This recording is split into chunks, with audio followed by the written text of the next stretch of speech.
इतने व्याकुल हो गए तो हिमालय पर्वत पर चले। जब वो हिमालय पर्वत पर गए, हिमालय जी को पता चला, याद हुआ, वो तुरंत दौड़ते भागते शंकर भगवान के चरणों में गिरते गए, हे भगवान आप हमारे राज्य में आए हैं, बड़ा प्रसन्नता हुई, मेरा तो भाग्य खुल गया। यदि कोई अधिकार था तो हमें आदेश दे देते, मैं स्वयं आ जाता सेवा में। तब शंकर भगवान ने बड़े नम्र भाषा में बोला कि हे हिमालय, तुम्हारे राज्य में इस पर्वत पर कितने ऋषि मुनि लोग तपस्या करने के लिए जब आते हैं, तब आप उनको उचित स्थान देते हैं। स्थान ही नहीं, एक अच्छा सा कुटिया बनाकर, आश्रम बनाकर देते हैं, उनके जब तक की पूरी व्यवस्था करते हैं।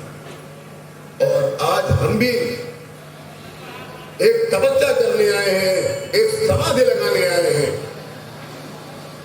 हिमालय जी ने कहा, तो भगवान मुझे आदेश करें, मैं रोज सेवा में अपनी पुत्री के साथ, पार्वती के साथ उपस्थित हो जाऊं। तो उन्होंने कहा, भगवान मेरे भोले बाबा ने कि हिमालय जी यदि आप मेरी सेवा करना चाहते हैं तो कृपया करके आप और किसी को भी यहाँ मत लेके आइए, मुझे यहाँ एकांत चाहिए, मुझे एकांत में रहने दीजिए। परंतु हिमालय जी बार बार निवेदन करने पर वो इस बात के लिए हमारे बाबा भोलेनाथ राजी हो गए कि आप आ सकते हो और कोई नहीं आ सकता।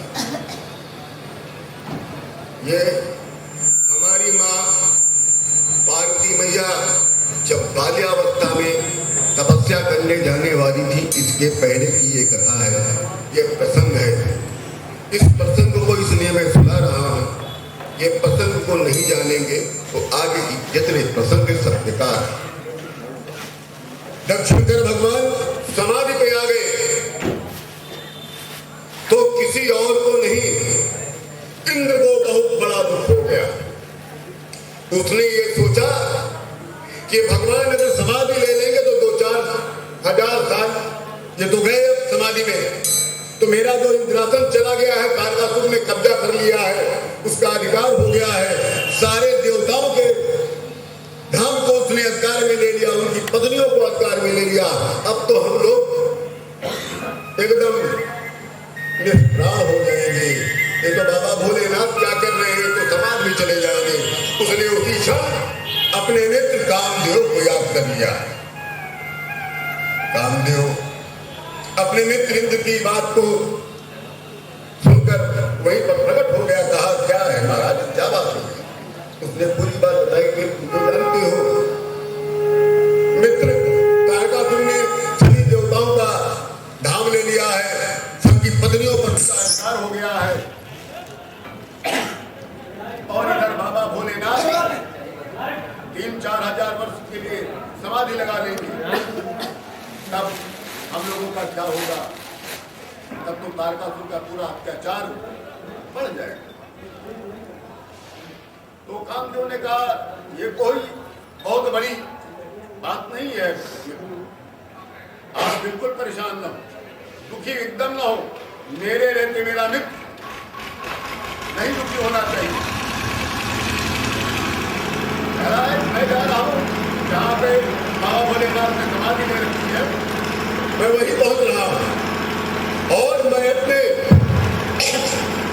बसंत रूपी बाण से बाबा भोलेनाथ के ध्यान को भंग कर दूंगा। बाबा भोलेनाथ समाधि लगा ही नहीं सकते, उनके अंदर धाम वासना को मैं जज करूंगा। रामदेव अपनी पत्नी रति के साथ हिमालय पर्वत गौरी शिखर नामक चोटी पर पहुंचकर जहां बाबा भोलेनाथ ने समाधि ले रखी थी, उसने बसंत रूपी कामयुक्त बाण को चला दिया। जैसे उसने कामयुक्त बाण को चलाया है, बाबा का कोई और नेत्र नहीं, त्रिनेत्र खुल गया। त्रिनेत्र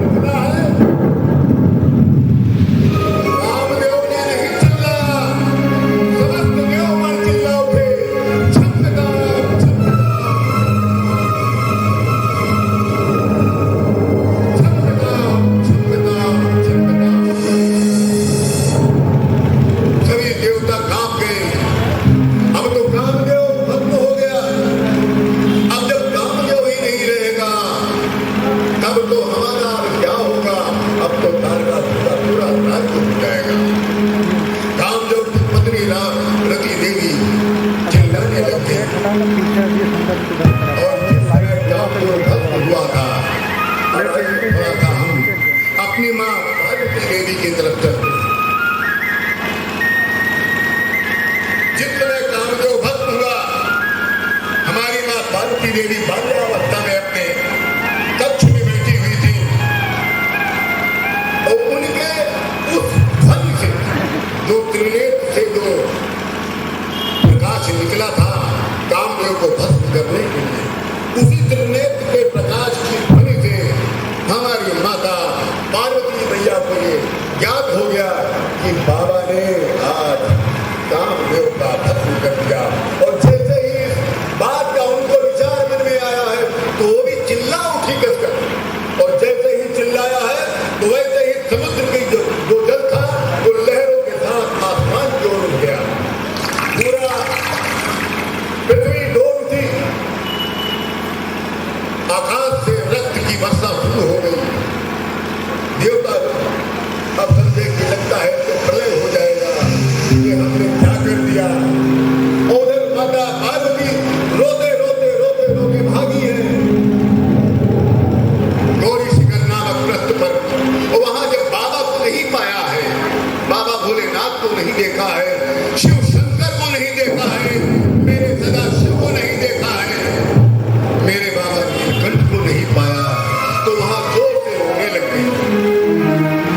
जब वो रोने लग गई, उनके इस रोदन क्रिया को देखकर, क्योंकि बाल्यावस्था में इतनी उग्र रूप में रोना ब्रह्मा को सहा नहीं गया। ब्रह्मा छटपटा गए। ब्रह्मा ने तुरंत नारद से कहा, हे नारद, अब तुम जाओ, अब जाओ इस माँ जगदम्बा की बाल्यावस्था को अब संभालो और उनको इस बात का ज्ञान दे दो, ये बाबा है और तुम कौन हो, तुम काली हो, तुम इस समय एक बालिका नहीं हो, तुम इस समय काली हो, इसलिए रोना नहीं। तो नारद जी अपने पितामह ब्रह्मा जी के आदेश पर गौरी शिखर नामक प्रस्थ पर पहुंचते हैं और पहुंचते कहते हैं, हे काली, तू क्यों रो रही है, मैं मुझे रोने का कारण बता। तो पार्वती मैया ने कहा, बाबा भोलेनाथ ने कामदेव का दहन कर दिया। जब हमारे बाबा ही नहीं रहे और कामदेव भी नहीं रहा, तब मेरा क्या होगा, इस अवतार का क्या होगा।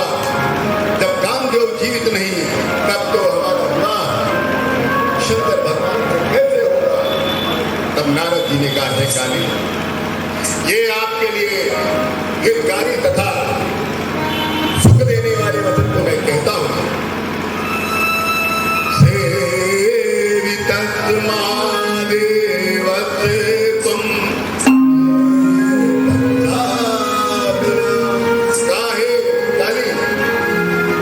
आप बाबा भोलेनाथ को बिना तपस्या के प्राप्त करना चाहते हैं